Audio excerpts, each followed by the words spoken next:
বিভিন্ন কারণে মানুষের মধ্যে কোষ্ঠকাঠিন্যের সমস্যা দেখা দিতে পারে।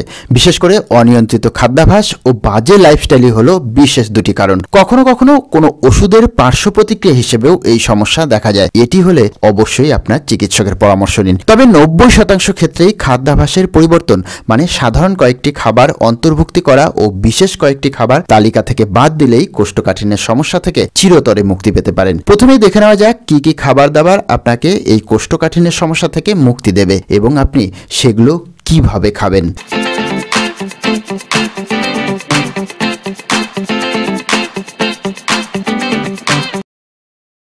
National Institute of Diabetes and Digestive and Kidney ডিজিজের গবেষণাপত্রে উল্লেখ করা হয়েছে যে বয়স অনুপাতে ঠিকমতো ফাইবার না গ্রহণ করাই কোষ্ঠকাঠিন্য বা কনস্টিপেশনের মূল কারণ। একটি সমীক্ষায় দেখা গেছে এই সমস্যায় পড়া মানুষদের ফাইবার আছে এমন খাবারে অনীহা রয়েছে। NIDDকে চিকিৎসকেরা জানিয়েছে একজন প্রাপ্তবয়স্ক মানুষের প্রতিদিন 24 থেকে 34 গ্রাম ফাইবার খাবারের মাধ্যমে গ্রহণ করা উচিত।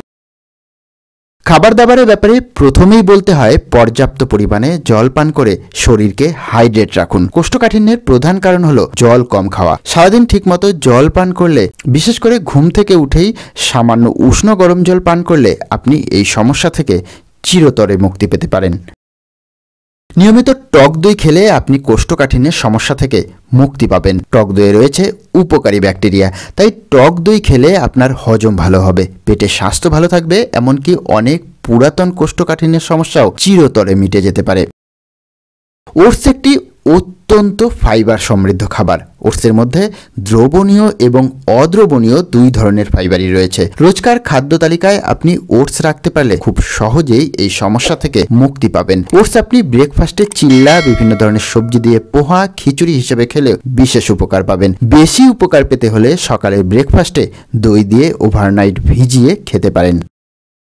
কোষ্ঠকাঠিন্যের সমস্যায় ইসবগুলের ভুসি বহু পুরাতন উপায়। আয়ুর্বেদ মতে প্রতিদিন রাতে শোয়ার সময় 1 গ্লাস ঈষদ উষ্ণ দুধে 2 চামচ ইসবগুল ভিজিয়ে রেখে খেতে পারেন। রাতের পরিবর্তে আপনি সকালে ঘুম থেকে উঠেও খেতে পারেন। তবে দুধে আপনার অসুবিধা থাকলে বা সমস্যা হলে উষ্ণ গরম জলেও খেতে পারেন।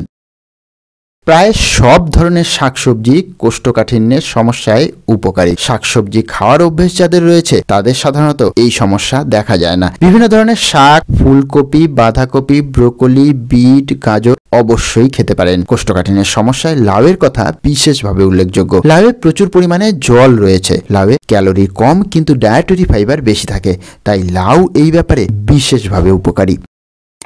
পেঁপের কথা বলতে গেলে এটি কাঁচা এবং পাকা দুটোই কোষ্ঠকাঠিন্যের সমস্যায় বিশেষভাবে উপকারী। পাকা পেঁপে পরপর কয়েকদিন খেলে ওষুধের মতো কাজ করবে।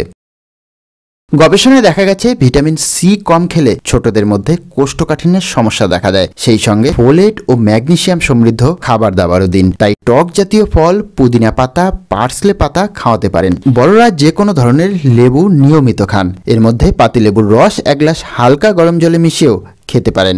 কমলা লেবু খেলে শুধু জুস নয়, আঁশ সহ খান। বাতাবি লেবু, মোসাম্বি লেবুও বিশেষভাবে উপকারী। কোষ্ঠকাঠিন্যের সমস্যা দূর করতে আপেল ওষুধের মতো কাজ দেয়। কোষ্ঠকাঠিন্যের সমস্যা দেখা দিলে চিকিৎসকেরা আপেল খেতে বলেন।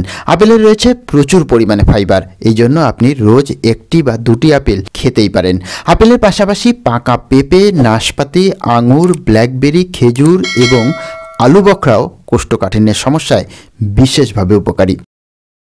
কোষ্ঠকাঠিন্যের সমস্যায় কি খাবেন সেটা যেমন গুরুত্বপূর্ণ, তেমনি বেশ কিছু খাবার দাবার এড়িয়ে চলাও সমানভাবে গুরুত্বপূর্ণ।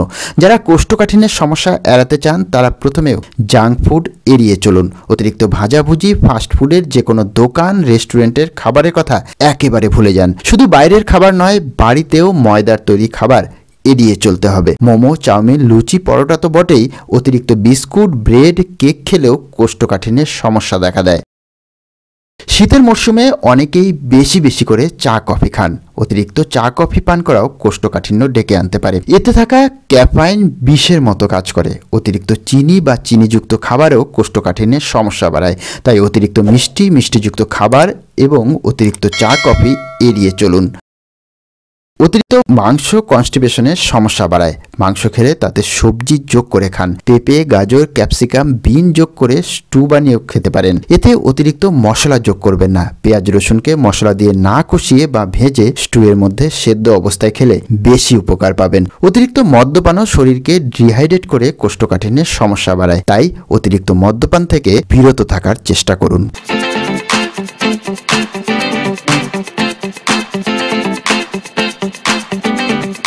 আমাদের এই ভিডিওটি শুধুমাত্র শিক্ষামূলক উদ্দেশ্যে নির্মিত। এটি কখনোই চিকিৎসার বিকল্প হতে পারে না। কোনো রোগের সম্মুখীন হলে চিকিৎসকের শরণাপন্ন হওয়াই ভালো।